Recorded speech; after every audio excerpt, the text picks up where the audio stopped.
আপনারা দেখবেন আমরা যদি পুজো দিতে যাই, হিন্দু লোক যারা, আমরা পুজোর টাকা কাউকে দিতে দিই না।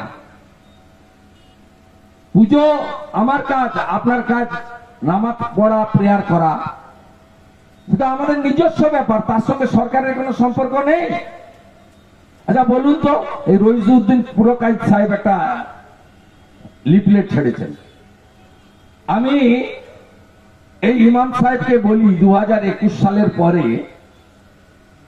সংখ্যালঘুদের বা মুসলিমদের উপর যে অত্যাচারগুলো পশ্চিমবঙ্গ সরকার করেছে, আপনি সেদিন কেন মুখ খুলেননি? আনিস খানকে যখন আমতায় 3 তলা বাড়ির ছাদ থেকে রাত্রি 1:30টার সময় ঠেলে ফেলে মেরে দেয় মমতা ব্যানার্জির পুলিশ, সেদিন কেন ইমাম সাহেব আনিস খানকে খুন করলো কেন? দোষী পুলিশের শাস্তি চাই বলেন। রামপুরহাটের বক্তব্য ওই বুথে, আপনার এখানে যেমন বেশ কিছু বুথে আছে 2-3টা করে ভোট আমরা পেয়েছি, বাকি সব ভোট ওরা পেয়েছে। রামপুরহাটের বক্তব্য বলে একটা গ্রাম আছে, জানা হয়ে গেছে আপনাদের, সেখানে বিজেপি মাত্র 17টা ভোট পেয়েছিল 21 সালে। রামপুরহাটে মুসলিম গ্রাম, সব তৃণমূল পেয়েছে। সেখানে শিকল তুলে গরিব মুসলমান মহিলাগুলোকে পুড়িয়ে মারলো, 7টা মহিলা 4টা বাচ্চা। মমতা ব্যানার্জি যাওয়ার আগে কিন্তু আমি গেছি, কারণ আমি রাজ্যের বিরোধী দল নেতা, শুধু রাজনৈতিক স্বার্থ দেখি না। যেখানে সরকার সরকারি দলের দ্বারা আক্রান্ত হয় আমি যাই। সেদিন কেন ইমাম সাহেব বলেনি যে এতগুলো নিরীহ মুসলিম মহিলাকে, শিশুকে পুড়িয়ে মারলো, সরকার এটা ঠিক করছে না, শাসক দলের লোকরা করছে, ওখানে তো বিজেপি নেই। যেদিন ফুরপুরা দরবার শরীফের পীর সাহেবের ছেলে, তার রাজনীতি আলাদা, সে আইএসএফ করে, আমি বিজেপি করি, আমার সঙ্গে কোনো সম্পর্ক নেই। কিন্তু তিনি ফুরপুরা দরবার শরীফের পীর সাহেবের বাড়ির ছেলে। কলকাতার ধর্মতলায় তার টুপি ধরে কে টেনেছিল? কেন্দ্রীয় পুলিশ না রাজ্য পুলিশ? দাদা হুজুর আবু বক্কর সাহেবের বাড়ির ছেলেকে 39 দিন জেল কে কাটিয়েছে? নরেন্দ্র মোদী না মমতা ব্যানার্জি? কদিন আগে পুকুরের উপর বাড়ি করেছিল, প্ল্যান ছাড়া, 5 তলা বাড়ি, গার্ডেন নিচে, ধপ করে বাড়িটা পড়ে গেল। ফিরাদ হাকিম চাপা পড়েনি, কাউন্সিলর শামসু ইকবাল 4 কোটি গাড়ি চড়ে, সে চাপা পড়েনি। 12টা গরিব মুসলমান মারা গেছে। আপনাদেরকে ব্যবহার করছে তেজপাতার মতো, তরকারিতে লাগে, খাওয়া যায় না। কোভিডের ভ্যাকসিন আপনি আমি আলাদা লাইনে নিয়ে নিইনি, আলাদা লাইন হয়েছিল ভারত সরকারের ভ্যাকসিন।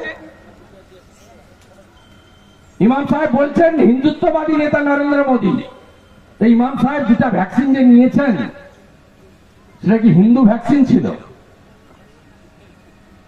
মোদীজির ভ্যাকসিন আলাদা আলাদা নিয়েছেন সবাই, ভারত সরকারের ভ্যাকসিন লাইনে দাঁড়িয়ে একসঙ্গে নিয়েছে। রেশন আনতে যাই আমরা, মাথা পিছু 5 কেজি করে চাল বা গম বা আটা, আলাদা লাইন হয়, হিন্দুর আলাদা, মুসলিমের আলাদা। একটা স্কিমের নাম বলুন, আমি বলবো ভোট দিতে হবে না, সব তৃণমূলকে দিন।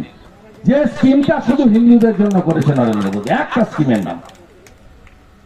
বরঞ্চ নন্দীগ্রামে 30,000 ছেলে, 22,000 মুসলমান, 8,000 হিন্দু ছেলে বাইরের রাজ্যে কাজ করতে গেছে, সব বিজেপি রাজ্যে। তামিলনাড়ু, কেরালা ছাড়া সব বিজেপি রাজ্যে রোজগার করে এখানে নিয়ে আসে। তারা ভালো আছে, আমরা ভালো নেই। অভিজিৎ বাবুকে জেতান, ভরসা করেন তো? মমতা ব্যানার্জি বলে আমার নাকি বাপ বেটার কোনো ভূমিকা নেই। সেলিমের লাশটা, দেহটা পাকে পুঁতে দিয়েছিল সিপিএম ভাঙা বেড়া ব্রিজে 2007 সালের 7ই জানুয়ারি। এই বাংলা তুলেছিল জাদু বাড়ি চোরের শেখ সেলিমের লাশ, এই লোকটা তুলেছিল। এই লোকটা শহীদ জননী ফিরোজা বিবিকে এমএলএ করেছিল সুফিয়ান তাহেরের নাম কেটে দিয়ে। এই লোকটা আমাকে শিখাবেন আপনারা? রাস্তায় গেলে পিছন থেকে হাতি চলে বাজার, কুত্তা ভুকে হাজার। আমার কিচ্ছু করতে পারবে না, দেখবি আর জ্বলবি লুচির মতো ফুলবি, কিচ্ছু করতে পারবে না আমার। আপনারা আমার সাথে থাকুন, আমার অনেক প্রোগ্রাম আছে, আরো ভালো করে বলবো পরশুদিন।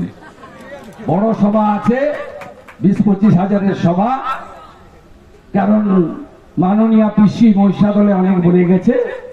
তারপরে আমাদের ভাইপো কালকে আসবেন হেলিকপ্টার চড়ে, তিনি কিছু ভাষণ বর্ষণ করবেন, পকেটে হাত ঢুকিয়ে তোর বাপকে ডাক, এরকম করে তোর বাপকে ডাক, পকেটে হাত ঢুকিয়ে। এত অসভ্য, খালি মাল।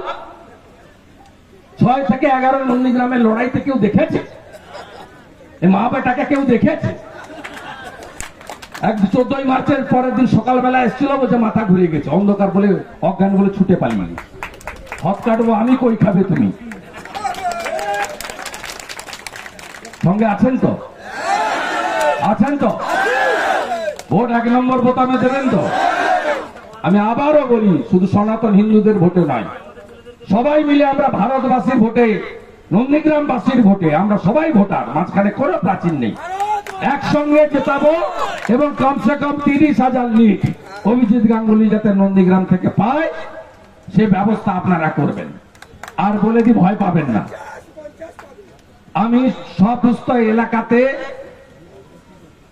আপনার নিরাপত্তার জন্য যথাযথ ব্যবস্থা নিচ্ছি। 23 তারিখ থেকে ক্যাম্প চালু হয়ে যাবে সেন্ট্রাল ফোর্সে। প্রত্যেক বুথে 8 জন করে কেন্দ্রীয় সুরক্ষা বাহিনী থাকবে, আর প্রত্যেক গ্রাম পঞ্চায়েতে 2টো করে কিউআরটি থাকবে কেন্দ্রীয় বাহিনীর। কোথাও কোনো পাড়াকে বাধা দিলে, কাউকে বাধা দিলে 15 মিনিটের মধ্যে পিটিয়ে সোজা করে সব